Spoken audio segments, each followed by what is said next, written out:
اعوذ باللہ من الشیطان الرجیم بسم اللہ الرحمن الرحیم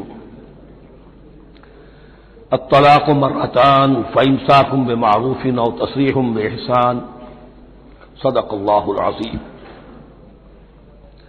پچھلی نشست میں جو مضامین آئے تھے ان میں سے ایک کے بارے میں مجھے احساس ہوا کہ میں نے ایک بات شروع کی تھی لیکن نامکمل رہ گئی۔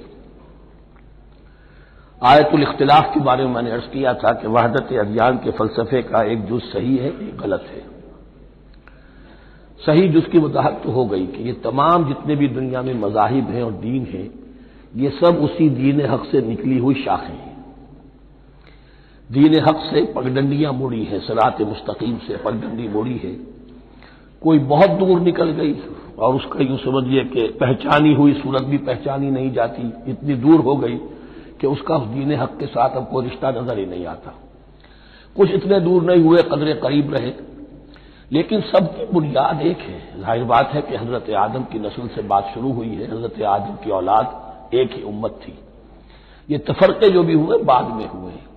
تو وحدت ادیان اس اعتبار سے صحیح ہے کہ دنیا میں تمام ادیان، تمام نظام، تمام مذاہب جو ہیں وہ در حقیقت ایک ہی دین حق کی بگڑی ہوئی شکلیں ہیں، بدلی ہوئی شکلیں ہیں، لیکن اسی سے نکلی ہوئی شاخیں ہیں جنہوں نے شکلیں اپنی بدل لی ہیں۔ غلط حصہ یہ کہ اب جو یہ سب کچھ موجود ہے ان کو ایک کہنا یہ جہالت ہے۔ اب ان کو ظاہر بات ہے کہ ان کی شکلیں اتنی ہو چکی ہیں مختلف ایک دوسرے سے، اور اتنی ان میں تحریفات ہو چکی ہیں، اتنا تغیر و تبدل ہو چکا ہے کہ اب ان کو ایک کہنا موجودہ شکل میں یہ در حقیقت فتنہ ہے اور جہالت ہے۔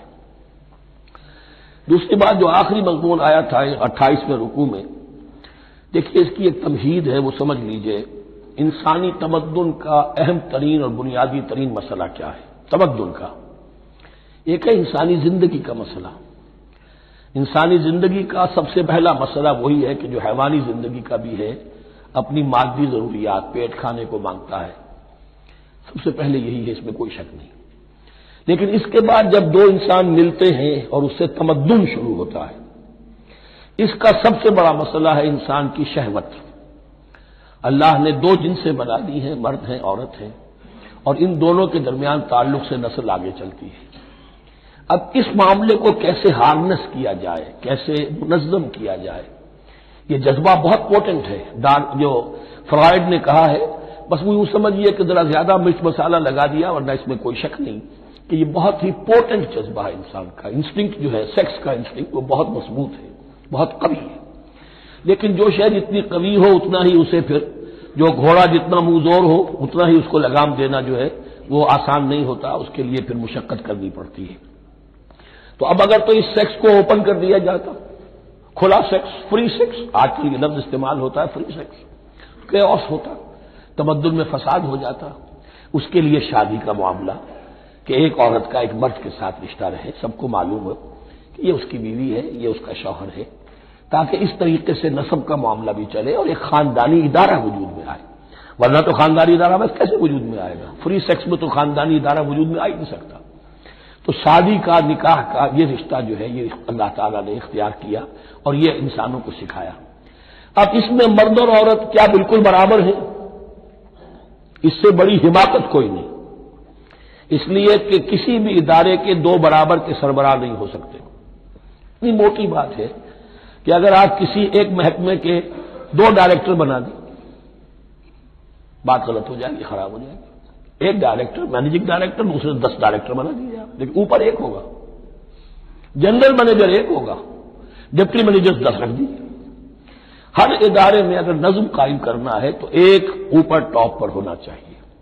لہذا جب ایک مرد اور ایک عورت، مرد اور عورت انسان ہونے کے ناطے بالکل برابر ہیں، ایک ہی باپ کے نطفے سے بیٹا بھی ہے، بیٹی بھی ہے، ایک ہی ماں کے رحم میں بھائی نے بھی پرورش پائی ہے اور بہن نے بھی، اس اعتبار سے وہ برابر ہیں۔ شرف انسانیت میں، نوع انسانی کی حیثیت سے، human dignity and honour, they share both equally, absolutely equally. لیکن جب ایک مرد اور ایک عورت مل کر خاندان کے بنیاد رکھتے ہیں تو اب یہ برابر نہیں رہے۔ جیسے انسان سب برابر ہیں لیکن چپڑاسی اور افسر برابر نہیں ہے، اس کے کچھ اور اختیارات ہیں، اس کے کچھ اور اختیارات ہیں، اس کے کچھ اور فرائض ہیں، اس کے کچھ اور فرائض ہیں۔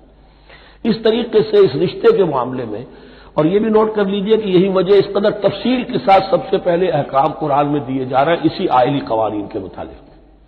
لیکن تمدن کی جڑ بنیاد یہ ہے، یہاں سے خاندان بنتا ہے، اور خاندانوں کے اجتماع کا نام معاشرہ ہے. خاندان کا نظام، اب ہمارا پاکستانی جو معاشرہ ہے، اگر ہماری 14 کروڑ تعداد ہے اس وقت، 7 افراد ایک خاندان کے اگر آپ شمار کر لیں تو آپ سمجھیے اتنے خاندان ہماری دنیا میں اس وقت موجود ہیں. 2 کروڑ خاندان ہیں، ان خاندانوں پر مشتمل ہے. خاندان کا ادارہ مستحکم ہوگا، معاشرہ مستحکم ہو جائے گا.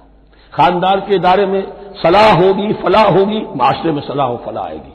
وہاں فتور ہوگا، فساد ہوگا، بے چینی ہوگی، ظلم ہوگا، ناانصافی ہوگی، وہاں کنفلکٹس ہوں گے، میاں اور بیوی میں جھگڑے ہو رہے ہوں گے تو اولاد کی پھر وہاں تربیت صحیح نہیں ہو سکتی، ان کی تربیت میں منفی چیزیں شامل ہو جائیں گی.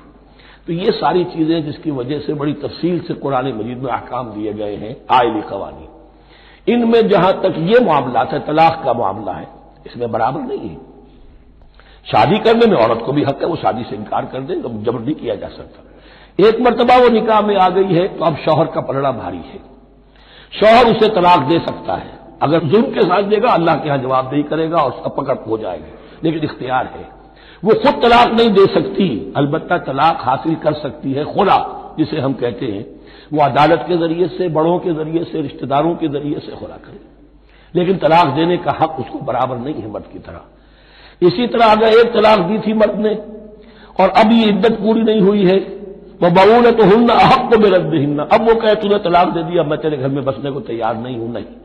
اختیار مرد کا ہے، عدت کے اندر 3 مہینے کے اندر وہ اس کو واپس لے سکتا ہے. اس کو طلاق رجعی کہتے ہیں. یہ تمام چیزیں ایسی ہیں کہ بہرحال خواتین کو اچھی نہیں لگتی. اور آج کی دنیا میں تو جو یہ مرد و عورت کی مساوات کا سلسلہ ہے، یہ شیطان کا سب سے بڑا فلسفہ اور معاشرے میں فساد اور گندگی پیدا کرنے کا اس کا سب سے بڑا ہتھیار ہے. اور اب جو کچھ رہی صحیح اقدار ہماری ایشیا کے ممالک جو ہیں، زیادہ تر مسلمان ممالک ہیں، ان میں خاندانی نظام کی جو بچی کھچی شکل رہ گئی ہے اس کو برباد کرنے کے لیے یہ قاہرہ کانفرنس اور بیجنگ کانفرنس، اس ایشیا کا گھیراؤ دونوں طرف سے، مشرق سے اور مغرب سے، کہ عورت کو آزاد کرو، عورت کو اٹھاؤ، ایمینسیپیشن کے نام پر، آزادی کے نام پر، اور مردوں عورت کی مساوات کے نام پر، تاکہ خاندانی نظام ٹوٹ کر رہ جائے جیسے کہ ان کے ہاں ٹوٹ چکا ہے. خاندانی نظام نے، یہ کلنٹن صاحب نے کہا تھا اپنے سال 9 کے میسج میں کہ عنقریب ہماری قوم، امریکن نیشن، بہت جلد اس کی اکثریت حرامزادوں پر مشتمل ہوگی. Born out of wedlock, وہ کسی شادی کے نکاح کے نتیجے میں کوئی وجود میں نہیں آئے، زنا کے نتیجے میں وجود آئی بھی قوم ہوگی. 1 پیرنٹ فیملی رہ گئی ہے، ماں ہی باپ ہے اور وہی ماں ہے، اور وہ دونوں وہ جانتے ہی نہیں. اب وہاں بڑی ایک مہم اٹھ رہی ہے کہ ہر انسان کا حق ہے کہ اسے معلوم ہو کہ میرا باپ کون ہے. وہاں تو بہت سے لوگ پتہ ہی باپ کون ہے میرا، کیا پتہ. یہ تباہی ہے جو اس معاشرے پر آ چکی ہے، اور ہمارے ہاں بھی لوگ اسی معاشرے کی نقالی پر چل رہے ہیں. اور یہ نظریہ مساوات مرد و زن جو ہے یہ بہت ہی یوں سمجھیے کہ تابناک اور بہت اچھے الفاظ کے ساتھ سامنے آ رہا ہے. البتہ اس کا دوسرا رخ بھی ہے. اسلام نے عورت کو جو حقوق دیے ہیں بدقسمتی سے ہم مسلمانوں نے وہ بھی ان کو نہیں دیے. اس کی وجہ یہ ہے کہ ہمارے اوپر ہمارا ہانٹ کر رہا ہے ہمارا ہندوانہ پس منظر. ہندوؤں کے معاشرے میں عورت کی کوئی حیثیت نہیں، نہ اس کی وراثت کا حق ہے، نہ وہ بیوہ ہو جائے تو جینے کا حق تھا اس کو، وہ تو پھر ستی ہو جانا چاہیے اس کو، اس کے لیے تو زندگی کا حق بھی نہیں ہے. وراثت تو بہت دور کی بات رہی، کوئی پراپرٹی کا کوئی سوال نہیں، کسی طرح کی کوئی حیثیت نہیں، کوئی لیگل اینٹی نہیں. لیکن ہم مسلمان تو ہو گئے، ہمارے آباء و اجداد، تربیت ہوئی نہیں، لہذا ہمارے اوپر وہی تصورات ہیں. عورت کو جو ہے پاؤں کی جوتی کی طرح سمجھنا، یہ جو کچھ ہم کر رہے ہیں ان کے جائز حقوق بھی انہیں نہیں دیتے. اس کے نتیجے میں ہم جو مغرب کا ہم پر حملہ ہے اس کو مؤثر کرنے میں گویا ہم مدد دے رہے ہیں. اگر ہم اپنی خواتین کو وہ حقوق نہیں دیں گے، اگر ان کے لیے جو اللہ نے جو مقرر کیا ہے وہ انہیں نہیں دیا جائے گا، تو ظاہر بات ہے کہ رد عمل میں پھر جو یہ نعرے ہیں اور بڑے خوشنما جو دعوت اٹھتی ہے وہ لازماً انہیں کھینچ کر لے جائے گی. تو اس طرف بھی خیال رکھیے. اور ہمارے ہاں دیندار گھرانوں میں خاص طور پر یہ بات ہوتی ہے، اس کو سمجھنا چاہیے کہ عورتوں کے کیا حقوق ہیں، ان کی دلجوئی کتنی کرنی چاہیے. حضور نے کیا فرمایا ہے؟ خیرکم خیرکم لأہلہ وانا خیر لأہلی، خیر منکم لأہلی. تم میں سے بہترین لوگ وہ جو اپنے گھر والوں کے لیے اچھے ہوں، بہترین لوگ وہ ہیں. ان کے حقوق کا لحاظ ہو، ان کے ساتھ سلوک ہو، ان کی دلجوئی ہو، ان کے احساسات کا بھی پاس کیا جائے۔ البتہ جہاں شریعت کا دین کا معاملہ آ جائے، نتھنگ ڈوئنگ، سیدھی سیدھی بات، یہ تلوار کی طرح آپ ننگے ہو جائیں اس وقت کہ یہ معاملہ دین کا ہے، اس میں میں تمہاری کوئی رعایت نہیں کر سکتا، ہاں میرے معاملات کے اندر جو بھی تم چاہو میں نرمی کروں گا، یہ ہو سکتا ہے۔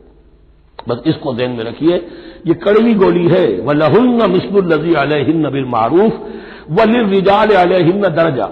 اب درمیان کے الفاظ کو تو جدید جو ہمارے ہیں دانشور وہ لے لیتے ہیں، اوپر کا نہیں دیکھتے کہ بَعُولَتُهُنَّ أَحَقُّ بِرَدِّهِنَّ، برابری کہاں رہی؟ شادی کرتے ہوئے برابری ہے، عورت کہہ سکتی میں شادی نہیں کرتی، شادی نہیں ہوگی، اس وقت برابری ہے، دونوں کی رضامندی سے شادی ہوگی، یہ برابری ہے۔ لیکن جب ایک مرتبہ بیوی بن گئی اب برابر نہیں ہے۔ اب یہ فلسفہ جا کر پوری طرح بیان ہوگا سورہ نساء میں، اور رجال قوامون علی النساء، یہ بات پھر وہاں آئے گی۔ اس کی تمہید ہے یہ کہ یہ کڑوی گولی ذرا خواتین کی حلق سے اترنی شروع ہو جائے۔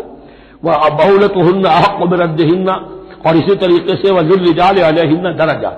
البتہ اللہ نے جو ذمہ داریاں عورت کے حوالے کی ہیں، جس طرح کے اس کے فرائض ہیں ویسے ہی اس کے حقوق بھی ہیں، یہ ہے جو بات کہی جا رہی لہن مثل الذی علیہن بالمعروف۔ اور یہ دنیا کا وہ اصول ہے کہ responsibilities and privileges they go together. کہیں آپ کا اگر ذمہ داری زیادہ تو حقوق اور اختیارات بھی زیادہ ہوں گے، ذمہ داری بہت ڈال دی، حقوق و اختیارات اتنے ہیں نہیں، آپ ذمہ داری ادا نہیں کر سکتے۔ جہاں ذمہ داری کم ہوگی وہاں حقوق و اختیارات بھی کم ہوں گے، یہ دونوں چیزیں پروپورشنیٹ چلتی ہیں۔ اب چلیے آگے، مجھے اندیشہ ہے کہ میں نے خاصا وقت اس میں لگا دیا۔ الطلاق مرتان، طلاق دو مرتبہ ہے، یعنی ایک شوہر کو دو مرتبہ طلاق دے کر اور رجوع کر لینے کا حق ہے۔ ایک دفعہ طلاق دی اور عدت کے اندر رجوع کر لیا، ٹھیک ہے، پھر طلاق دی اور عدت کے اندر رجوع کر لیا، ٹھیک ہے، تیسری مرتبہ طلاق دی اب رجوع نہیں کر سکتا۔ الطلاق مرتان، دو مرتبہ ہو سکتا ہے۔ فَإِمْسَاكٌ بِمَعْرُوفٍ أَوْ تَسْرِيحٌ بِإِحْسَانٍ، اب اس کے بعد فیصلہ کرو، یا تو روکو اس کو اپنے گھر میں تو وہ بھی نیکی کے ساتھ، بھلائی کے ساتھ، تنگ کرنے کے لیے نہیں، پریشان کرنے کے لیے نہیں، اور تسریح بِإِحْسَان، یا رخصت کر دینا ہے اچھے بھلے طریقے سے، بھلے مانسوں کی طرح خوبصورتی کے ساتھ، روکو تو بھلائی کے لیے، اور اگر رخصت کرنا ہے تو خوبصورت انداز میں۔ وَلَا يَحِلُّ لَكُمْ أَن تَأْخُذُوا مِمَّا آتَيْتُمُوهُنَّ شَيْئًا، اور تمہارے لیے ہرگز جائز نہیں ہے کہ جو کچھ تم نے انہیں دیا تھا اس میں سے کچھ بھی واپس لو، جو بھی تم نے انہیں مہر دیا تھا اس میں سے کچھ واپس نہیں لے سکتے جب تم طلاق دے رہے ہو۔ ہاں اگر عورت طلاق مانگے تو اسے اپنے مہر میں سے کچھ چھوڑنا پڑے گا، یہ دوسری بات ہے، لیکن جب بر طلاق دے رہا ہے تو پھر وہ نہیں روک اس کو اس میں سے جو بھی کچھ دیا ہو، یہاں تک کہ آیا ہے کہ اگرچہ تم نے ان کو احداہن قنطارا، سونے کے ڈھیر دیے ہوں، ان میں سے بھی کچھ نہیں لے سکتے واپس۔ وَلَا يَحِلُّ لَكُمْ أَن تَأْخُذُوا مِمَّا آتَيْتُمُوهُنَّ شَيْئًا إِلَّا أَن يَخَافَا أَن لَّا يُقِيمَا حُدُودَ اللَّهِ، البتہ اگر وہ دونوں یہ سمجھیں کہ ہم حدود اللہ کو قائم نہیں رکھ سکیں گے۔ مراد کیا ہے کہ فیملی لائف کے ضمن میں جو اللہ نے احکام دیے ہیں، جو آداب ہیں، جو ان کے مقاصد ہیں، وہ ہمارے مابین اتنی موافقت مزاجی نہیں ہے کہ ہم ساتھ چل سکیں۔ ایک عورت اگر یہ محسوس کرتی ہے فَإِنْ خِفْتُمْ أَلَّا يُقِيمَا حُدُودَ اللَّهِ فَلَا جُنَاحَ عَلَيْهِمَا فِيمَا افْتَدَتْ بِهِ، پھر اگر اس کا یہ خیال ہے کہ یہ نہیں رکھ سکیں گے تو پھر کوئی حرج نہیں ہے ان دونوں پر کہ جو کچھ دے دلا کر عورت فدیے میں اپنے آپ کو چھڑا لے، یعنی کہہ کہ ٹھیک ہے تم نے مجھے 10 لاکھ مہر دیا تھا، میں 5 لاکھ تمہیں واپس کرتی ہوں، یا تم نے 10 لاکھ کا میرا مہر رکھا تھا، میں کھلا مانگ رہی ہوں، میں صرف 5 لاکھ کا تم سے تقاضا کرتی ہوں، اسے اپنے مہر میں سے کچھ چھوڑنا ہوگا، یہ فدیہ ہے۔ تلک حدود اللہ فلا تعتدوها، یہ اللہ کے حدود ہیں، ان سے تجاوز مت کرو۔ دیکھیے روزے وغیرہ کے ضمن میں فلا تقربوها، اور یہاں فلا تعتدوها، اس لیے کہ یہاں بڑے دھڑلے سے آدمی جو ہے وہ ان حدود کو پامال کر جاتے ہیں، قانون یہی رہ جاتا ہے، روح اس کی ختم ہو جاتی ہے۔ وَمَن يَتَعَدَّ حُدُودَ اللَّهِ فَأُولَٰئِكَ هُمُ الظَّالِمُونَ، اور جو اللہ کے حدود سے تجاوز کرتے ہیں وہی ظالم لوگ ہیں۔ فَإِن طَلَّقَهَا، اب اگر تیسری مرتبہ طلاق دے دی، اور طلاق مرتان تو ہو چکا، اس کے بارے میں سارے احکام آ گئے، لیکن اب اگر دے دی مراد ہے تیسری مرتبہ، فَإِن طَلَّقَهَا فَلَا تَحِلُّ لَهُ مِن بَعْدِ حَتَّىٰ تَنكِحَ زَوْجًا غَيْرَهُ، تو اب وہ اس کے لیے جائز نہیں ہوگی جب تک کہ وہ عورت کسی اور شوہر سے شادی نہ کرے، اس کو حلالہ کہتے ہیں۔ لیکن یہ حلالہ کروانا یا کرنا اور کسی کے ساتھ یہ معاہدہ کرنا تم شادی کر لو پھر طلاق دے دینا، اس پر لعنت فرمائی ہے، حضور نے لعنت فرمائی ہے۔ اور ہمارے ہاں علم میں آتی ہے، یہ بات سننے میں آتی ہے کہ بہت سے علماء نے اس کو دھندا بنا رکھا ہے۔ حلالہ مولوی مشہور ہیں مختلف شہروں کے اندر، فَإِن طَلَّقَهَا فَلَا تَحِلُّ لَهُ مِن بَعْدُ حَتَّىٰ تَنكِحَ زَوْجًا غَيْرَهُ فَإِن طَلَّقَهَا، پھر اگر وہ بھی دوسری شادی کی دوسری جگہ پر، اس عورت نے اس شوہر سے بھی نہیں بنی، اس نے بھی طلاق دے دی، فَلَا جُنَاحَ عَلَيْهِمَا أَن يَتَرَاجَعَا، تو اب کوئی گناہ نہیں ہوگا ان دونوں پر کہ وہ رجوع کر لے، پہلے سابق شوہر سے شادی کر لے۔ یعنی عورت کو شاید عقل آ گئی ہو، کوئی اسی کی زیادتی تھی کہ پہلے شوہر کے ہاں بس نہیں سکی، اب دوسری مرتبہ کا تجربہ ہو گیا تو اس کے کان ہو گیا کہ کوئی غلطی میری ہی ہے، اب شاید دوبارہ وہ اپنے شوہر کی طرف، سابقہ شوہر کی طرف رجوع کرنا چاہے تو اس کی اجازت ہے۔ ان ظنا یقیما حدود اللہ، اگر ان کو یہ یقین ہو کہ وہ اللہ کے حدود کی پاسداری کر سکیں گے، اللہ کے حدود جو ہے احکام شریعت، ان کو بہرحال مد نظر رکھنا ہے اور فائق رکھنا ہے۔ وَتِلْكَ حُدُودُ اللَّهِ يُبَيِّنُهَا لِقَوْمٍ يَعْلَمُونَ، اور یہ وہ حدود ہیں اللہ کے جن کو وہ واضح کر رہا ہے، کھول کھول کر بیان کر رہا ہے ان لوگوں کے لیے کہ جو علم حاصل کرنا چاہیں۔ ترجمہ یہ ہوتا ہے عام طور پر جنہیں علم حاصل ہے، اصل میں کسی وقت فعل کو طلب فعل کے معنی میں استعمال کیا جاتا ہے عربی زبان میں، یعلمون جو جاننا چاہیں، جن کی عدت طلب ہے ان کی۔ وَإِذَا طَلَّقْتُمُ النِّسَاءَ فَبَلَغْنَ أَجَلَهُنَّ، تو جب تم لوگ اپنی بیویوں کو طلاق دو اور پھر وہ اپنی عدت پوری کر لیں، فَأَمْسِكُوهُنَّ بِمَعْرُوفٍ أَوْ سَرِّحُوهُنَّ بِمَعْرُوفٍ، تو اب چاہو تو روکو انہیں لیکن معروف طریقے سے، اور چاہو تو انہیں رخصت کر دو وہ بھی اچھے طریقے پر۔ وَلَا تُمْسِكُوهُنَّ ضِرَارًا لِتَعْتَدُوا، اور دیکھو ایسا نہ کرو کہ تم روکو انہیں تنگ کرنے کے لیے۔ اچھا ذرا اس کی میں اور خبر لوں گا رجوع کر کے، ذرا اگر تو طلاق ہو گئی تو آزاد ہو جائے گی، غصہ اتنا چڑھا ہوا ہے کہ ابھی وہ غصہ ٹھنڈا نہیں ہوا ہے، رجوع کر رہا ہے اس لیے کہ اسے اور پریشان کرو، اسے اور تکلیفیں پہنچاؤ۔ تو اب یہ کیا ہوا، قانون تو اجازت دے رہا ہے لیکن تم نے قانون کا مذاق اڑایا، تم نے اللہ کی دی ہوئی اس اجازت کا ناجائز استعمال کیا۔ ہاں اگر بسانے کا واقعی ارادہ ہو گیا ہے تو ضرور تم رجوع کر لو، رجوع کا حق تمہیں ہے، لیکن اگر یہ نہیں ہے، پریشان کرنا ہے، فلا تمسکوہن ولا تمسکوہن ضرارا لتعتدوا، ضدہ ان پر زیادتی کرنے کے لیے، ستانے کے لیے۔ ومن یفعل ذلک فقد ظلم نفسہ، اور جو کوئی بھی یہ کام کرے گا اس نے اپنی جان پر ظلم ڈھایا۔ ولا تتخذوا آیات اللہ ہزوا، اور دیکھو اللہ کی آیات کو مذاق اور کھیل نہ بنا لو، ٹھٹھا نہ بنا لو۔ یہ اچھی طرح جان لیجیے، law is law and there can be law which has no flaw, flawless law is impossible. اس لیے تقوی، اللہ کا خوف ہر جگہ پر بار بار، ورنہ تم اللہ کی شریعت کا تماشا بنا دو گے، ٹھٹھا بنا دو گے۔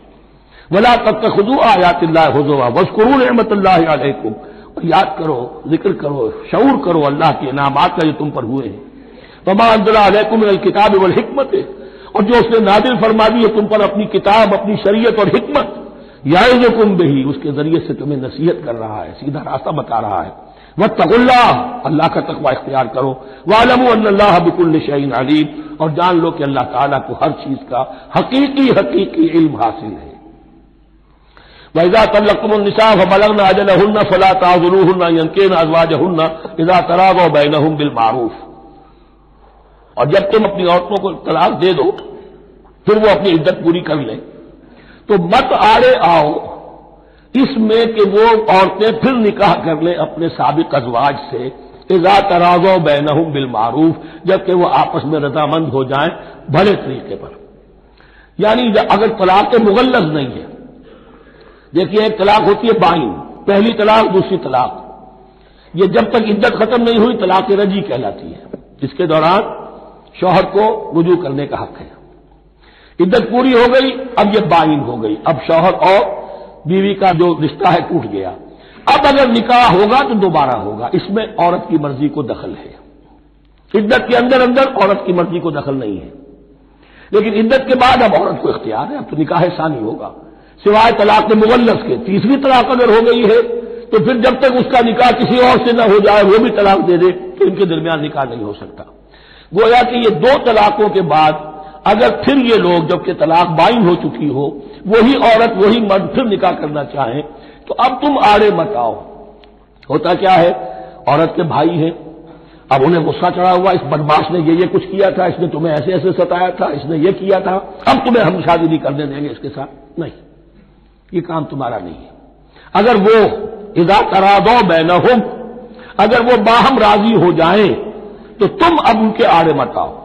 بالمعروف ذالک یوعظ بہ من کان منکم یؤمن باللہ والیوم الآخر، یہ وہ چیزیں ہیں جن کی نصیحت کی جا رہی ہے تم میں سے ان کو جو واقعتاً ایمان رکھتے ہو اللہ پر اور یوم آخر پر.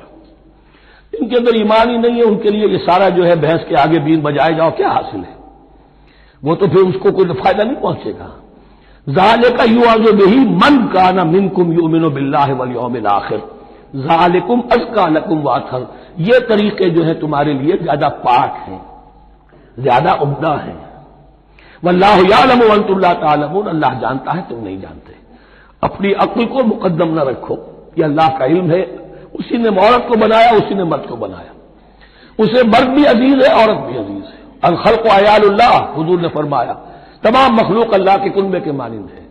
اللہ کو تو اپنا ہر انسان مرد ہو یا عورت ہو محبوب ہے، پسندیدہ ہے، اس کی تخلیق ہے، اس کا شاہکار ہے. لیکن یہ کہ وہ جانتا ہے کہ عورت کے کیا حقوق ہونے چاہیے، مرد کے کیا ہونے چاہیے. لہذا واللہ یعلم وانتم لا تعلمون والوالدات یرضعن اولادہن حولین کاملین، اور والداؤں کے لیے، ماؤں کے لیے ضروری ہے کہ وہ اپنی اولاد کو 2 سال دودھ پلائیں پورا. اور یہ خاص طور پر یہاں تذکرہ ہو رہا ہے جب طلاق کا مسئلہ ہو. اب طلاق ہو گئی، شوہر تو علیحدہ ہو گیا، شوہر کہتا ہے بھائی میرا بچہ تو میرا ہے، قانوناً تو اولاد شوہر کی ہوتی ہے، لیکن تم اسے دودھ پلاؤ. تو 2 سال تک وہ عورت انکار نہیں کر سکتی، دودھ پلائے گی. لمن اراد ان یتم الرضاعہ، جو شخص چاہے کہ یہ رضاعت پوری کروائے اپنی سابقہ مطلقہ بیوی سے. وعلی المولود لہ رزقہن وکسوتہن بالمعروف، لیکن اس عرصے کے لیے جس کی وہ اولاد ہے یعنی شوہر جو سابق ہے اس کے ذمے ہے اس کا رزق اور اس کا لباس، جسے ہم نان نفقہ کہتے ہیں. 2 سال اگر اس نے دودھ پلانا ہے اس ماں نے، مطلقہ ماں نے اپنے طلاق دینے والے شوہر کے بیٹے کو یا بیٹی کو، تو اب اس عرصے کے دوران اس کا نان نفقہ اس کے ذمے ہے، باپ کے ذمے ہے، بالمعروف، بڑے طریقے سے. یعنی یہ کہ ایسا نہ ہو کہ ہے تو کروڑ پتی لیکن اب وہ اس کو بیوی کو مطلقہ کو وہ دینا چاہے نان نفقہ اپنی خادماؤں کی طرح کا. نہیں، وہ ہونا چاہیے معروف طریقے پر. لا تکلف نفس الا وسعها، کسی پر ذمہ داری نہیں ڈالی جاتی مگر اس کی وسعت کے مطابق. لا تضار والدۃ بولدہا، نہ تو تکلیف پہنچائی جائے والدہ کو اپنے بچے کی وجہ سے، ولا مولود لہ بولدہ، نہ جس کا وہ اولاد ہے، جس کا وہ بیٹا یا بیٹی ہے یعنی باپ، نہ اس کو تکلیف پہنچائی جائے. کوئی لا ضرر ولا ضرار، حضور کی حدیث ہے، دونوں کے ساتھ منصفانہ سلوک کیا جائے. وعلی الوارث مثل ذلک، اب فرض کیجیے وہ شخص جو تھا طلاق دینے والا وہ تو مر گیا، تو وارث کے ذمے، اس کا جو وارث ہے اس کے ذمے نان نفقہ رہے گا. اس کے اپنے مرحوم والد کی اگر اولاد اس کی کسی متعلقہ بیوی کے پاس ہے 2 سال تک دودھ پلانے کے لیے. فإن ارادہ فصالا، اب یہ بھی ہو سکتا ہے کہ وہ دونوں جو ہے کہے کہ سب میں تو دودھ نہیں پلاتی، یا یہ کہ وہ شوہر چاہے ان تراض منہما، دونوں راضی ہو جائیں کہ میں دودھ نہیں پلواتی، دودھ چھڑوا دیجیے. وتشاور، آپس میں رضامندی اور مشورے سے، فلا جناح علیہما، اس میں بھی کوئی حرج نہیں.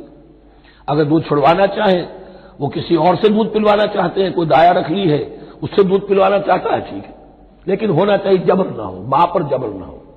ان تراض منہما، دونوں کی رضامندی سے، وتشاور، اور مشورے سے. فلا جناح علیہما، تو پھر ان دونوں پر کوئی حرج نہیں ہے.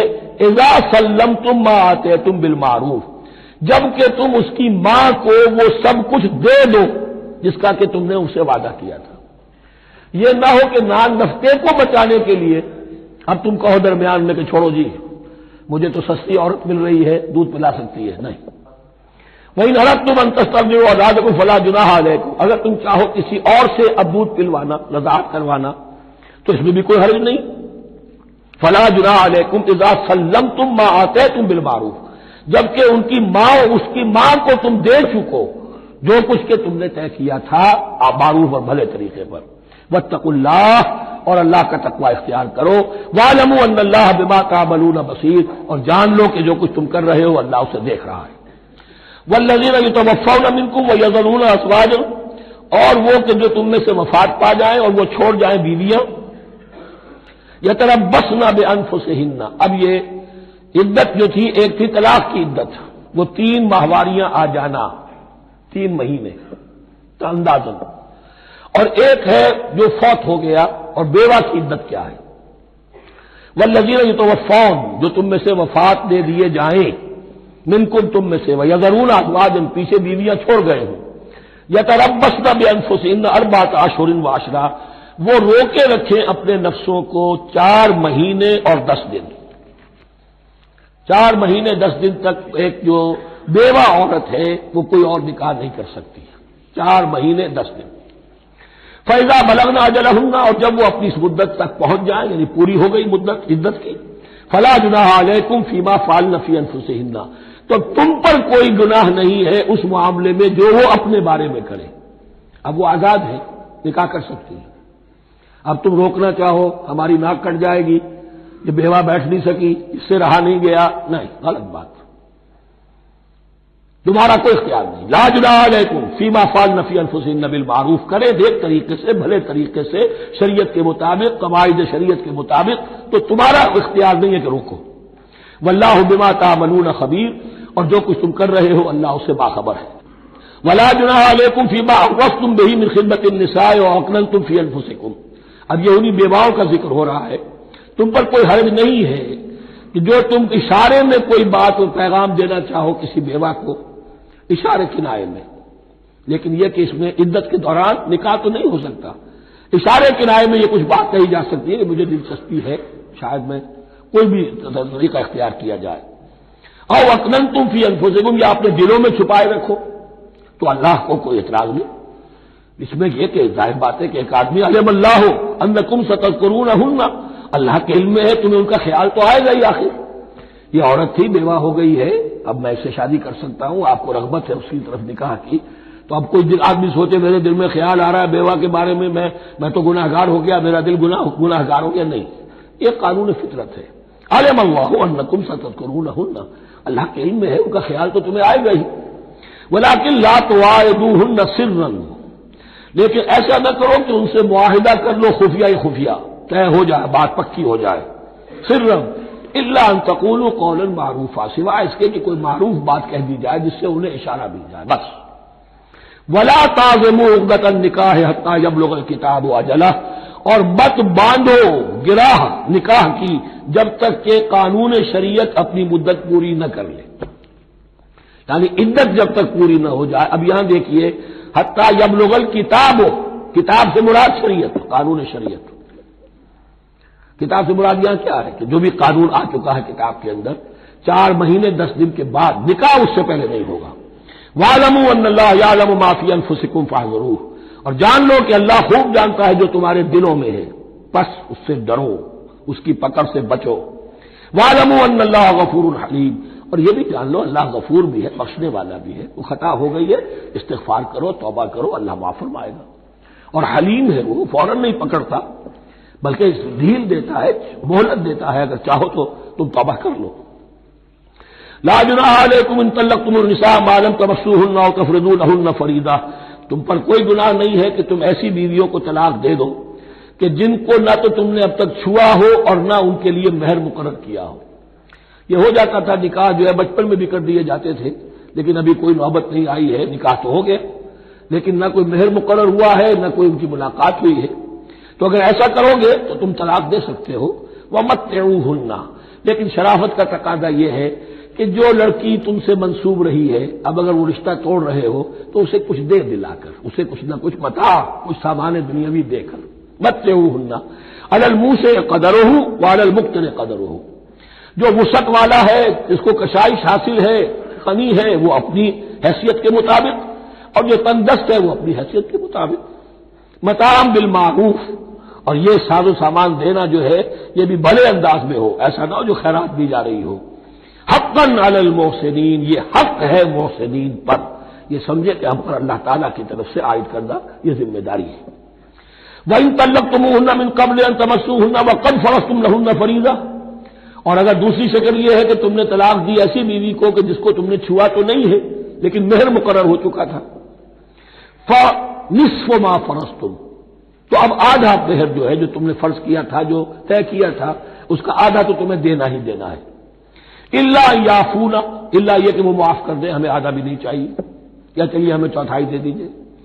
اور یعفو الذی بیدہ عقدۃ النکاح، یا وہ اس کے اندر جو ہے سخاوت سے کام لے کہ جس کے ہاتھ میں نکاح کی گرا ہے. گرا تو مرد کے ہاتھ میں، وہ کھول سکتا ہے، عورت طلاق دے نہیں سکتی.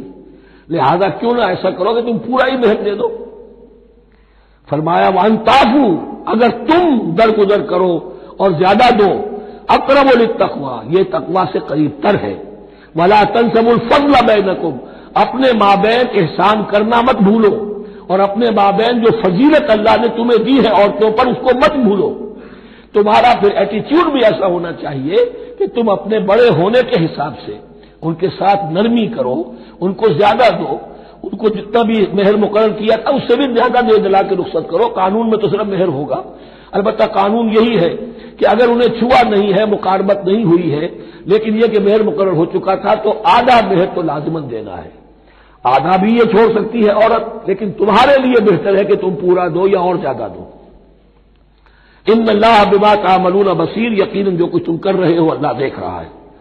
حافظوا علی الصلوات والصلاۃ الوسطی، محافظت کرو پوری طرح، چوکس ہو کر، چوکنے ہو کر تمام نمازوں کی، اور خاص طور پر صلاۃ وسطی کی. یعنی بار بار جو آ رہا ہے جان لو اللہ جانتا ہے، جان لو اللہ دیکھ رہا ہے، جو کچھ تم کر رہے ہو اللہ کی نگاہ میں ہے، جو کچھ تم کر رہے ہو اللہ باخبر ہے. یہ سارا کچھ جو ہے یہ اللہ کی یاد ذہن میں برقرار رکھنے کے لیے تمہیں نماز دی گئی ہے. 5 وقتہ تم حاضر ہو، دنیا کے کاروبار سے نکلو اور آ کر پھر عہد اللہ سے اپنا جو ہے، یہ جو حفیظ کا ایک شعر ہے، آؤ سجدے میں گرے لوح جبی تازہ کرے، سرکشی نے کر دیے دھندلے نقوش بندگی. آؤ سجدے میں گرے لوح جبی تازہ کرے. یہاں پر جو ہمارا بندگی کا نقش تھا سرکشی کی وجہ سے وہ دھندلے ہو گئے ہیں. سرکشی نے کر دیے دھندلے نقوش بندگی، آؤ سجدے میں گرے لوح جبی تازہ کریں، کہ پھر اس پر اللہ تعالیٰ کے ساتھ جو عہد کیا ہے ایاک نعبد و ایاک نستعین اسے پھر تازہ کریں. حافظوا علی الصلوات والصلاۃ الوسطی، صلاۃ وسطی کے بارے میں بہت سے اقوال ہیں، لیکن عام طور پر اس سے مراد عصر کی نماز لی گئی ہے. دن میں 2 نمازیں اس سے پہلے ہیں، فجر ہے، ظہر ہے، 2 پھر بعد میں ہے، مغرب عشاء ہے.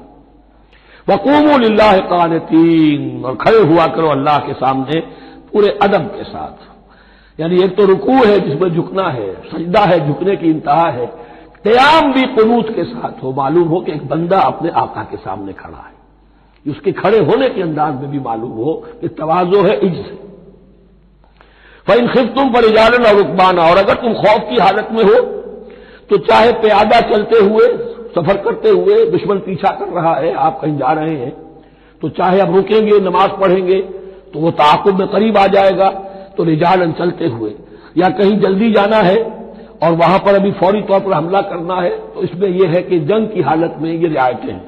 چلتے ہوئے اور رکبانہ یا سوار ہونے کی حالت میں بھی نماز پڑھی جا سکتی ہے. فَإِذَا أَمِنْتُمْ، لیکن پھر جب امن میں ہو جاؤ، فَاذْكُرُوا اللَّهَ كَمَا عَلَّمَكُمْ، پھر اللہ کو یاد کرو جیسے کہ تمہیں اس نے سکھایا ہے. کس نے سکھایا ہے؟ محمد الرسول اللہ نے. صلوا كما رأيتموني أصلي، نماز پڑھو جیسے کہ تم مجھے دیکھتے ہو میں نماز پڑھتا ہوں. وہ ہے اللہ کا سکھایا ہوا. اس لیے کہ یہ بھی ثابت ہے روایات سے کہ حضرت جبرائیل نے آ کر حضور کو نماز پڑھائی ہے، 2 دن پڑھائی ہے. ایک دن 5 نمازیں اول وقت میں پڑھائی، دوسرے دن 5 نمازیں آخری وقت میں پڑھائی، اور بتا دیا کہ ان نمازوں کا وقت ان اوقات کے دوران ہے. تو معلم جو ہے حضور کے نماز کے معاملے میں حضرت جبرائیل ہے، اور اب حضور جو ہے پوری امت کے لیے معلم ہے. فَإِذَا أَمِنْتُمْ فَاذْكُرُوا اللَّهَ كَمَا عَلَّمَكُم مَّا لَمْ تَكُونُوا تَعْلَمُونَ، جو کچھ تم نہیں جانتے تھے اللہ نے تمہیں سکھایا ہے.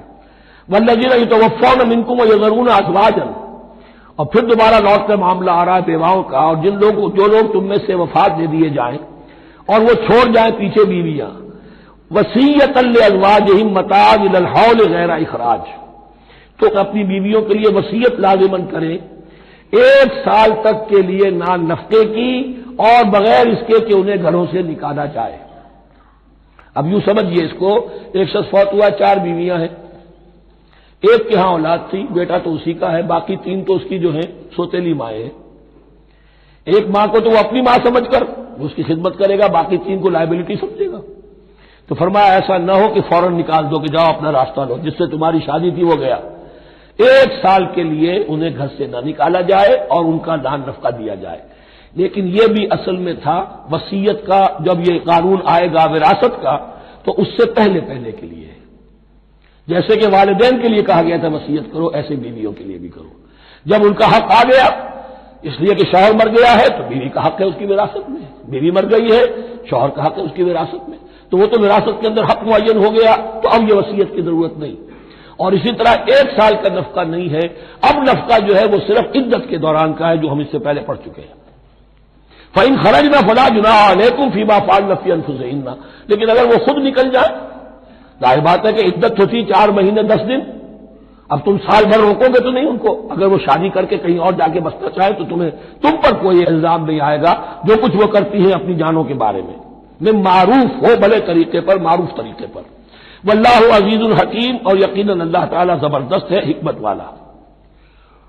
وللمطلقات متاع بالمعروف، اسی طرح مطلقات کے لیے بھی ساز و سامان زندگی کی ضروریات ہے معروف طریقے پر، حقاً علی المتقین، لیکن یہ ہے عدت کے وقت تک کے لیے۔ اسی معاملے میں شاہبانو کیس میں ایک جو فیصلہ دیا تھا، یہ کلکتہ ہائی کورٹ نے، اس پر پھر ہندوستان میں ایجیٹیشن ہوا۔ اس نے یہ فیصلہ دیا تھا کہ کوئی مسلمان اپنی بیوی کو طلاق دے دے تو اب وہ بیوی اگر تو دوسری شادی کر لے تب تو بات دوسری ہے، ورنہ جب تک زندہ رہے گی اس طلاق دینے والے پر اس کا نان نفقہ جو ہے رہے گا پوری زندگی تک۔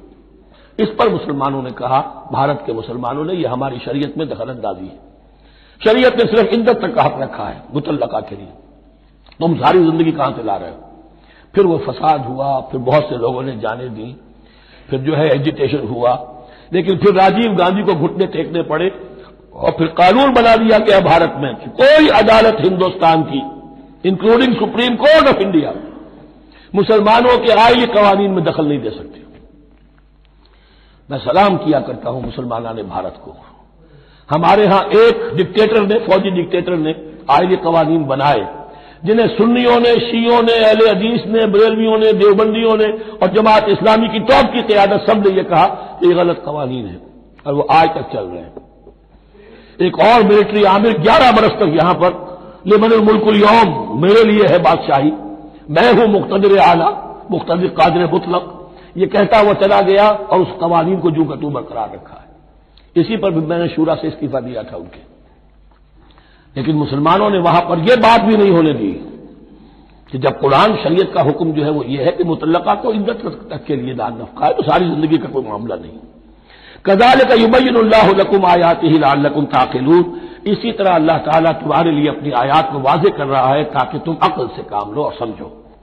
اب جو 2 رکوع اگلے آ رہے ہیں یہ بڑے اہم ہیں اس اعتبار سے کہ یہ تاریخ بنی اسرائیل کا غزوہ بدر ہے جس کا تذکرہ ہوگا۔ میں ایک بات آپ کو بنی اسرائیل کی تاریخ کی بتا چکا ہوں کہ جب حضرت موسیٰ کے انتقال کے بعد یوشع ابن نون کی سرکردگی میں انہوں نے جہاد کیا، قتال کیا تو فلسطین فتح ہو گیا، لیکن انہوں نے چھوٹی چھوٹی حکومتیں 12 بنا لی اور آپس میں لڑتے بھی رہے۔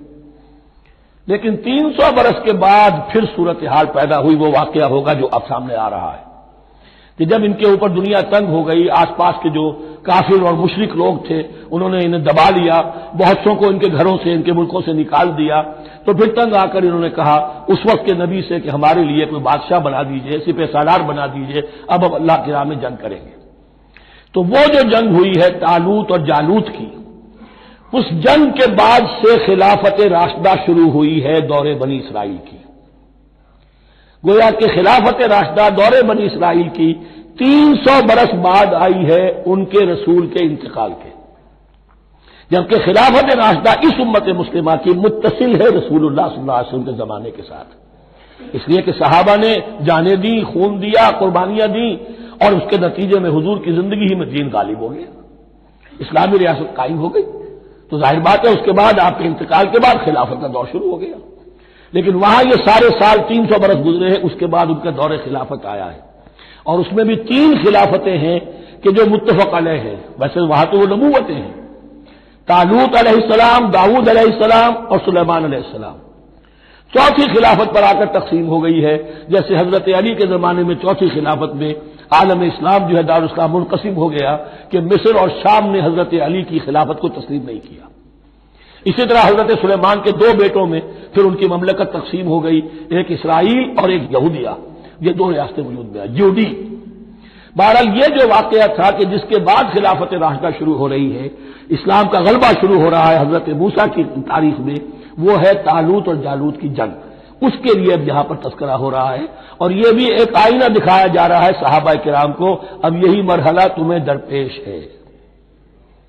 غزوہ بدر آیا چاہتا ہے، آئینہ، coming events cast their shadows before, تمہیں پہلے سے بتایا جا رہا ہے۔ الم تر الی الذین خرجوا من دیارہم، کیا تم نے غور نہیں کیا ان لوگوں کے حال پر کہ جو نکل گئے اپنے گھروں سے، وہم الوف، جبکہ وہ ہزاروں کی تعداد میں تھے، حذر الموت، موت کے ڈر کی وجہ سے، یعنی جب کفار اور مشرکین نے غلبہ کر لیا ان پر اور بہت سے ملکوں سے یہ بھاگے اپنے ملک چھوڑ کر، فقال لهم اللہ موتوا، تو اللہ نے ان سے کہا کہ مر جاؤ، ثم احیاہم، پھر انہیں زندہ کیا۔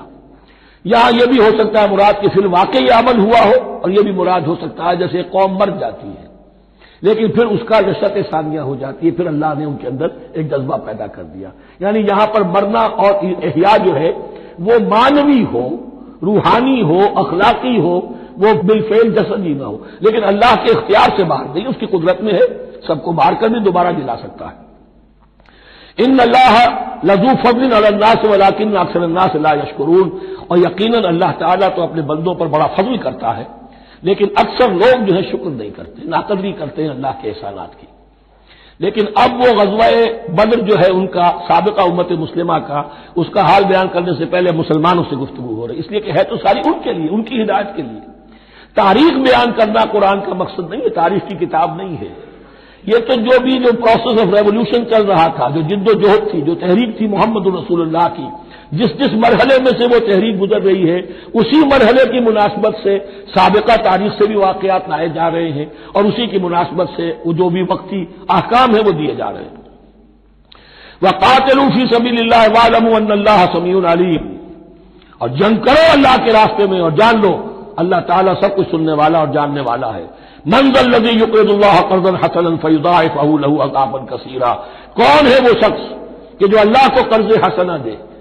یہ انفاق جب کیا جاتا ہے خالص اللہ کے دین کے لیے، تو اللہ کہتا ہے یہ میرے دین میں قرض ہے، دین میرا ہے، تم میرے دین کو غالب کرنا چاہتے ہو، میری حکومت قائم کرنا چاہتے ہو، تو جو کچھ اس میں خرچ کرو گے وہ مجھ پر قرض ہے، قرض حسنہ ہے۔ من ذا الذی یقرض اللہ قرضا حسنا فیضاعفہ لہ، تو اللہ اس کو اس کے لیے بڑھاتا رہے، دگنا کرتا رہے، اضعافا کثیرا، دگنا چوگنا، بہت گنا۔ واللہ یقبض ویبسط، اور اللہ کے اختیار میں کسی چیز کو چھوٹا کر دینا، سکیر دینا، اور کھول دینا اور کشائش کر دینا۔ وَإِلَيْهِ تُرْجَعُونَ، اور اسی کی طرف تمہیں لوٹا دیا جائے گا۔ یہاں دیکھیے یہ دونوں چیزیں، جہاد بالنفس اس کی آخری شکل قتال، اور جہاد بالمال اس کے لیے پہلے لفظ آ رہا تھا انفاق، اب قرض حسنہ، اللہ کو قرض حسنہ۔ أَلَمْ تَرَ إِلَى الْمَلَإِ مِن بَنِي إِسْرَائِيلَ مِن بَعْدِ مُوسَىٰ، کیا تم نے غور نہیں کیا موسیٰ کے بعد بنی اسرائیل کے سرداروں پر، ملا من بعد موسیٰ، اذ قالوا لنبی لہم، جبکہ انہوں نے اپنے نبی سے کہا، یہ تو میں آپ کو حدیث سنا چکا ہوں، کوئی وقت ایسا نہیں گزرا حضرت موسیٰ کے بعد کہ نبی کوئی نہ کوئی موجود نہ رہا ہو، حضرت عیسیٰ تک۔ اس زمانے کے جو نبی تھے ان سے انہوں نے کہا لہم ابعث لنا ملکا نقاتل فی سبیل اللہ، ہمارے لیے کوئی بادشاہ مقرر کر دیجئے تاکہ ہم اللہ کی راہ میں قتال کریں، جنگ کریں۔ یہاں بادشاہ سے مراد ہے جو سپہ سالار ہو، نبی ہے تو ظاہر بات ہے کہ نبی کا رتبہ تو بلند رہے گا، لیکن نبی کے تابع ہو کر کوئی شخص کہ جو جنگ کی سپہ سالاری کر سکے اس کو نامزد کر دیجیے۔ قال هل عصیتم ان كتب علیکم القتال الا تقاتلوا، جو نبی تھے یہ سموئیل نبی تھے، سموئیل، یہ آپ اولڈ ٹیسٹمنٹ میں پڑھیں گے سموئیل نبی۔ انہوں نے کہا کہ اس کا بھی اندیشہ ہے کہ جب جنگ فرض کر دی جائے اللہ تقاتلوا، پھر تم جنگ نہ کرو، یعنی ابھی تو بڑے تمہارے دعوے ہیں، بہادری دکھا رہے ہو، بڑا جوش و خروش ہے، کہیں ایسا تو نہیں ہوگا کہ ادھر سے میں اللہ تعالیٰ سے اجازت بھی لوں جنگ کی اور تمہارے لیے کوئی سپہ سالار یا بادشاہ بھی بنا دوں اور پھر تم جنگ سے نکترا جاؤ۔ قالوا وما لنا الا نقاتل فی سبیل اللہ، ان کا کیا کیسے ممکن ہے کہ ہم اللہ کی راہ میں قتال نہ کریں؟ وقد اخرجنا من دیارنا وابنائنا، جبکہ ہمیں نکال دیا گیا ہمارے گھروں سے اور ملکوں سے اور اپنے بیٹوں سے، یعنی ان کی اولاد کو تو انہوں نے غلام بنا لیا، ان کی عورتوں کو باغیاں بنایا، اب یہ تو نکلے ہوئے ہیں اپنے ملکوں سے خوف سے بھاگے ہوئے۔ فلما كتب عليهم القتال، تو جب ان پر وہ جنگ فرض کر دی گئی، تولوا الا قليلا منهم، تو پیٹھ پھیر گئے سب کے سب سوائے کچھ لوگوں کے۔ یہ گویا کہ تنبیہ کی جا رہی ہے مسلمانوں، تم بھی بہت کہتے رہے ہو کہ حضور ہمیں جنگ کی اجازت ملنی چاہیے، ہم کب تک یہ ظلم سہیں گے، لیکن ایسا نہ ہو دیکھو اب جب جنگ کا حکم آئے، اب پڑھ چکے ہم وہ آیت كتب عليكم القتال وهو كره لكم، اب اچھی نہیں لگ رہی جنگ، جان تو پیاری ہے، تو اب دکھا دیا گیا وہاں بھی یہ ہوا۔ واللہ علیم بالظالمین، اور اللہ ایسے ظالموں سے خوب باخبر ہے۔ وقال لهم نبیہم، اور ان سے کہا ان کے نبی نے، ان اللہ قد بعث لكم طالوت ملکا، تمہارے لیے اللہ تعالی نے طالوت کو بادشاہ مقرر کیا ہے۔ ان کا نام تورات میں آیا ہے سول یا ساؤل، SAUL۔ اب یہ سمجھ میں نہیں آتا، ہو سکتا ہے کہ اصل نام ساؤل ہو، لیکن چونکہ وہ بہت قداور تھے، طول قداور، اس لیے ان کا ایک صفاتی نام ہو طالوت۔ قرآن مجید نے صفاتی نام لیا ہے کہ وہ بہت قداور تھے۔ قالوا اللہ یکون لہ الملک علینا، اب انہوں نے کہا کیسے ہو سکتا ہے کہ اسے بادشاہت ملے ہمارے اوپر، ونحن احق بالملک منہ، ہمیں زیادہ حق حاصل ہے اس کے مقابلے میں کہ ہمیں بادشاہی دی جائے۔ ولم یؤت سعۃ من المال، وہ تو مفلس ہے، اسے تو اللہ نے کوئی زیادہ دولت دی نہیں ہے، کیونکہ ان کے معیار تو یہی کہ جو دولت مند ہے وہی صاحب عزت ہے۔ قال ان اللہ اصطفاہ علیکم، اب نبی نے کہا اب جو چاہو کہو، اللہ نے اس کو چن لیا ہے تم پر، یہ فیصلہ اب ہو چکا، اللہ کا فیصلہ ہے، ڈیوائن ججمنٹ ہے، ڈیوائن ڈیسیجن ہے، کین ناٹ بی ریووکڈ۔ وزادہ بسطۃ فی العلم والجسم، اور اسے کشادگی عطا کی ہے علم اور جسم دونوں چیزوں میں، قداور ہے، طاقتور ہے، اور اسی طریقے سے علم اور فہم دیا ہے۔ تم دولت دیکھتے ہو، اللہ نے چنا ہے ان دو چیزوں کی بنا پر، جسمانی طاقت، جسمانی قوت، اس دور میں ظاہر بات ہے اس کی بہت ضرورت تھی، اور دوسرے یہ کہ اسے علم دیا ہے، فہم دیا ہے، سمجھ دی ہے، دانش دی ہے۔ واللہ یؤتی ملکہ من یشاء، اور اللہ تعالیٰ جس کو چاہتا ہے اپنی بادشاہت دے دیتا ہے۔ واللہ واسع علیم، اللہ بہت سمائی والا ہے، واسع، اس کی وسعت جو ہے وہ اتھا ہے، اور علیم، اور سب کچھ واسع علیم، جاننے والا ہے، یعنی وہ جس کو جو کچھ دیتا ہے بربدائے علم دیتا ہے، کون اس کا مستحق ہے۔ وقال لهم نبيهم ان آیۃ ملکہ ان یاتیکم التابوت فیہ سکینۃ من ربکم وبقیۃ مما ترک آل موسیٰ وآل ہارون تحملہ الملائکہ، اور ان سے کہا ان کے نبی نے کہ طالوت کی بادشاہت کی ایک نشانی یہ ہوگی کہ وہ صندوق جو تمہارے سے جاتا رہا چھن چکا ہے، جس میں سکینہ ہے، تمہارے لیے تسکین کا سامان ہے تمہارے رب کی طرف سے، اور بقیت مما ترک آل موسیٰ و آل ہارون، اور کچھ تبرکات ہیں جو آل موسیٰ اور آل ہارون کے اس صندوق میں رکھے ہوئے ہیں، تحملہ الملائکہ، وہ ملائکہ کی تحویل میں ہے۔ اب ان کی بادشاہی کی علامت کے طور پر وہ صندوق تمہارے پاس واپس آ جائے گا۔ اصل میں یہ تابوت سکینہ جو ہے یہ ان کا ایک بڑا لکڑی کا صندوق ہے، اب بھی ہے، ان کا دعویٰ ہے کہ موجود ہے، اور مسجد اقصیٰ کے نیچے جو سرنگ ہے اس میں موجود ہے۔ بعض ذرائع سے فوٹو لے کر بھی انہوں نے ڈاکومنٹری فلم بھی ابھی دکھا دی ہے کہ موجود ہے۔ نبوکدنضر نے جب گرایا تھا 586 قبل مسیح میں، جو حضرت سلیمان کا بنایا ہوا ہیکل تھا، اس کے تہخانے میں وہ رہتا تھا، اور وہیں پر جو ربائی تھے وہاں موجود تھے، ربانیین، تو جب گرایا گیا ہے اس کو ہیکل کو تو اسی میں وہ دب گئے ہیں، لیکن وہ چاروں طرف سے جو بھی تہخانہ تھا بند ہو گیا ہوگا، اور وہاں پر ان کی لاشیں بھی ہیں اور تابوت سکینہ بھی ہے۔ لیکن ہوا یہ تھا کہ جب ان کے پڑوسی ملکوں نے انہیں شکستیں دی تو وہ تابوت سکینہ بھی چھین کر لے گئے۔ اب اس میں گویا کہ ان کے لیے بہت بڑی بات تھی کہ ان کے لیے کم سے کم ایک دل کی روحانی تسکین کا سامان تھا۔ ہمارے پاس حضرت موسیٰ کے تبرکات ہیں، عصائے موسیٰ اس میں ہے، رکھا ہوا ہے، اب بھی ہے۔ اسی طریقے سے اس میں وہ جو جن تختیوں پر تورات لکھی ہوئی دی گئی تھی حضرت موسیٰ کو، وہ موجود ہے، ان کے کہنے کے مطابق اب بھی ہے۔ تو اس طریقے سے ان کے لیے تسکین ہوتی تھی، جیسے کہ مسلمان کو خانہ کعبہ کو دیکھ کر تسکین ہوتی ہے، تو فرمایا اس میں تمہارے لیے سکینت بھی ہے اور تمہارے آل موسیٰ اور آل ہارون کے تبرکات بھی ہیں. تحملہ الملائکہ، اس وقت وہ ملائکہ کی تحویل میں ہوا یہ کہ جہاں وہ تابوت لے گئے ان کے دشمن، وہاں پلیگ آ گئی. انہوں نے سمجھا کوئی نحوست ہے اس کے اندر جس کی وجہ سے پلیگ آ گئی ہے. انہوں نے ایک چھکڑے کے اوپر اس کو رکھا اور بیلوں کو ہانک دیا، جاؤ جدھر جانا ہے. تو حضرت سموئیل نے ان سے کہا کہ طالوت کا اللہ کی طرف سے نامزد کیے جانا ایک علامت اس کی یہ ہوگی کہ وہ تمہاری تسکین کا سامان جو تم سے چھن گیا تھا ان کے عہد عمارت میں یا ان کے عہد ملوکیت میں تمہیں واپس مل جائے گا، اور وہ فرشتوں کی تحویل میں ہے. تو ایک روز وہ چھکڑا جو ہے وہ لیے ہوئے وہ تابوت ان کے ہاں پہنچ گیا. ان فی ذلک لآیۃ لکم ان کنتم مؤمنین، یقیناً اس میں تمہارے لیے نشانی ہے اگر تم ماننے والے ہو. فلما فصل طالوت بالجنود، اب جب حضرت طالوت اپنے لشکروں کو لے کر چلے، ان میں سے جو لوگ تو انکار کر گئے رہ گئے، جو لوگ چلے ساتھ ان کو لے کر چلے. قال ان اللہ مبتلیکم بنہر، انہوں نے فرمایا اپنے لشکر والوں سے اللہ تعالیٰ تمہاری ایک آزمائش کرے گا ایک نہر سے، دریا سے. یہی جو ہے جارڈن ریور جارڈن، اس کو کراس کر کے پھر حملہ کرنا تھا. فلما فصل طالوت بالجنود، تو جب طالوت اپنے لشکروں کو لے کر چلے، قال ان اللہ مبتلیکم بنہر، تو انہوں نے کہا کہ اللہ تعالیٰ تمہاری آزمائش کرے گا ایک دریا سے، یعنی دریا اردن. فمن شرب منہ فلیس منی، جو اس میں سے پیٹ بھر کر پانی پیے گا وہ مجھ میں سے نہیں ہے. فمن لم یطعمہ فانہ منی، جو اس میں سے پانی نہیں پیے گا وہ میرا ساتھی ہے. الا من اغترف غرفۃ بیدہ، سوائے اس کے کہ کوئی صرف اپنے چلو سے کچھ وہ ایک گھونٹ لے لے.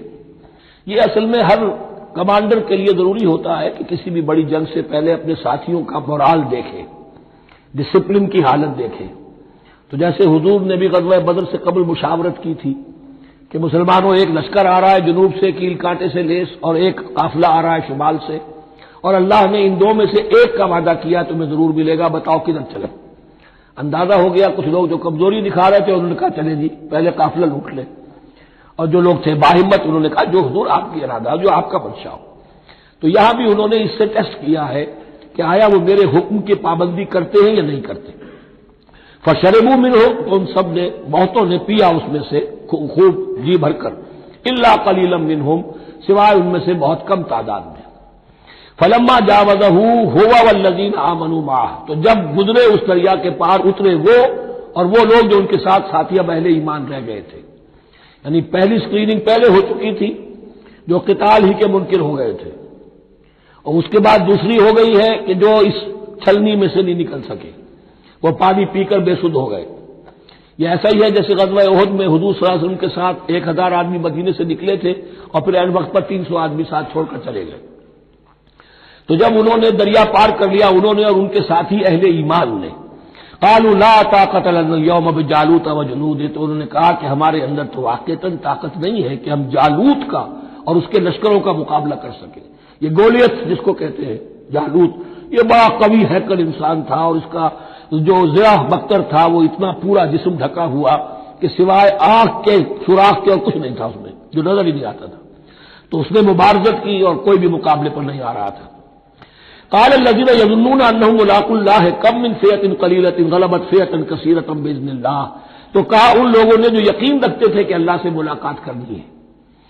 کئی مرتبہ ایسا ہوا ہے، کتنی مرتبہ ایسا ہوا ہے کہ چھوٹی جماعت غالب آ گئی ہے بڑی جماعت پر اللہ کے حکم سے. یعنی آگے بڑھو، ہمت کرو، اپنی جو ہے کم ہمتی کا ثبوت نہ دو، اللہ تعالیٰ کی نصرت سے اللہ کی مدد سے تمہیں فتح حاصل ہو جائے گی. واللہ مع الصابرین، اللہ تو صابروں کے ساتھ ہے. فلما برزوا لجالوت وجنودہ، تو جب وہ سامنے آئے جالوت اور اس کے لشکروں کے، برزا ظاہر ہو جانا، سامنے آمنے سامنے آ جانا. اب ادھر ان کا لشکر ہے طالوت علیہ السلام کا اور ادھر وہ جالوت کا لشکر ہے. قالوا، اب انہوں نے دعا کی، ربنا افرغ علینا صبرا، اے اللہ ہم پر صبر اڈھیل دے. یہ افرغ کا لفظ ہوتا ہے کسی برتن سے پانی اس طرح گرا دینا کسی کے اوپر کہ وہ برتن خالی ہو جائے، گھڑوں پانی ڈال دینا یا کچھ اور برتن میں سے. افرغ علینا صبرا، ہم پر صبر اڈھیل دے، صبر کی بارش فرما دے. ربنا افرغ علینا صبرا وثبت اقدامنا، اور ہمارے قدموں کو جما دے، وانصرنا علی القوم الکافرین، اور ہماری مدد فرما ان کافروں کے مقابلے میں. یہی دعا گویا کہ تلقین کی جا رہی ہے اہل ایمان کو کہ جب بدر کے موقع پر تمہارا مقابلہ ہوگا تو تمہیں یہ دعا کرنی چاہیے، فَهَزَمُوهُمْ بِإِذْنِ اللَّهِ، تو انہوں نے بھگا دیا ان کو اللہ کے حکم سے، اللہ کے اذن سے، اللہ کی مشیت سے۔ وَقَتَلَ داؤد جالوت، اور قتل کیا جالوت کو داؤد نے۔ یہ داؤد جو ہے تورات سے معلوم ہوتا گڈریے تھے، جنگلوں میں رہتے تھے اپنی بھیڑیں بکریاں لے کر، اور ان کے پاس ایک گوپیا ہوتا تھا، اس گوپیے کے اندر پتھر رکھ کر اس کو گھما کر وہ مارتے تھے، لیکن نشانہ اتنا صحیح تھا کہ اس سے وہ کہتے تھے کہ میں شیروں کے جبڑے توڑ دیتا ہوں۔